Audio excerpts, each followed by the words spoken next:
Hi, heute mal ein etwas ungewöhnliches Thema, und zwar geht es um Akkumanagement. Ihr kennt es sicherlich, wenn ihr am Set seid und irgendwie einen Akku frisch in die Kamera einlegt und der ist dann aus Versehen leer, weil ihr vergessen habt, den irgendwie aufzuladen. Dann wechselt ihr den Akku und der nächste Akku ist dann wieder irgendwie nur halb voll oder sonst was. Und ich werde euch einfach mal erklären in diesem Video, wie ich das Ganze eben vermeide. Was so eine Brotbox damit zu tun hat, so Gummibänder oder so farbiges Tape, das erfahrt ihr eben in diesem Video. Also, los geht's, viel Spaß!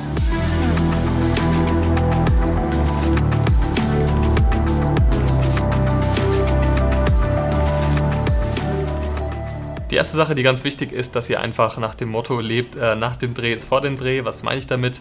Wenn ihr jetzt irgendwie nach Hause geht oder ich ins Büro gehe, die Daten sichere, dann lade ich auch gleich die Akkus schon mit auf. Wir haben jetzt hier im Studio so ein Regalbrett uns eingerichtet, wo wir einfach alle Akkuladegeräte platziert haben und da dann einfach direkt nach jedem Dreh die Akkus wieder voll aufladen. So kann es gar nicht passieren, dass ihr dann vor einem Dreh oder sowas leere Akkus noch habt, und das nimmt euch einfach so einen gewissen Zeitdruck vor dem nächsten Dreh, den ihr ja zum Planen und so weiter braucht, weg. Das ist also schon mal ganz wichtig, nach dem Dreh bereits die Akkus aufladen. Was aber wichtig ist, damit die Akkus nicht so schnell kaputt gehen, ist einfach, dass ihr die Akkus danach auch wieder rausnehmt nach dem Laden. Die haben dann einfach eine längere Lebensdauer, deshalb passt so ein bisschen auf die Akkus drauf auf.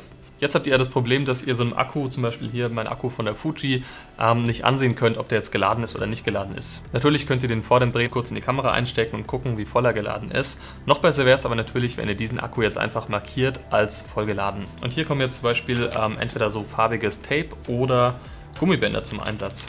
Ich empfehle hier so Gummibänder, die gibt es ja ganz günstig im Supermarkt oder auf Amazon auch als Plusprodukt. Und was ihr jetzt macht, ist einfach so ein Gummiband um den Akku drum spannen, nachdem der Akku voll geladen ist. Das hat jetzt eben zur Folge, dass ihr direkt im Akku ansieht, ob der jetzt voll geladen ist oder nicht. Und wenn ihr den Akku dann in die Kamera reintut, müsst ihr das Gummiband abmachen. Und dann seht ihr natürlich automatisch, dass der Akku dann eben schon benutzt worden ist, falls ihr mehrere Akkus dann in der Tasche habt. So könnt ihr dann ganz einfach auch sehen und fühlen, ob so ein Akku voll ist oder nicht. Mit so einem farbigen Tape könnt ihr das natürlich auch sehen. Das heißt, das macht ihr dann einfach, markiert ihr zum Beispiel grün und dann, wenn der Akku benutzt worden ist, macht ihr das Tape dann eben ab. Ich finde aber so Gummibänder, wie gesagt, ein bisschen empfehlenswerter. Was auch einige machen, das habe ich jetzt schon gesehen, ist einfach so eine Brotbox hier zu nehmen. Es gibt so zweigeteilte Brotboxen, da könnt ihr dann auch einfach für volle Akkus und einfach für leere Akkus. Ich habe mir die jetzt auch hier drin mit diesem farbigen Tape noch markiert, damit ich einfach gleich sehe, welches Fach für die leeren und für die vollen Akkus zuständig ist. Bei meiner Kamera, bei der C200, ist es zum Glück so, dass die Akkus an sich schon so eine Anzeige haben zum Checken der Ladeanzeige. Das ist eine coole Sache, haben aber eher Profikameras und Wiemand-Akkus auch ab und zu. Aber eben die typischen Sony, Canon und so weiter Akkus haben das eben leider nicht.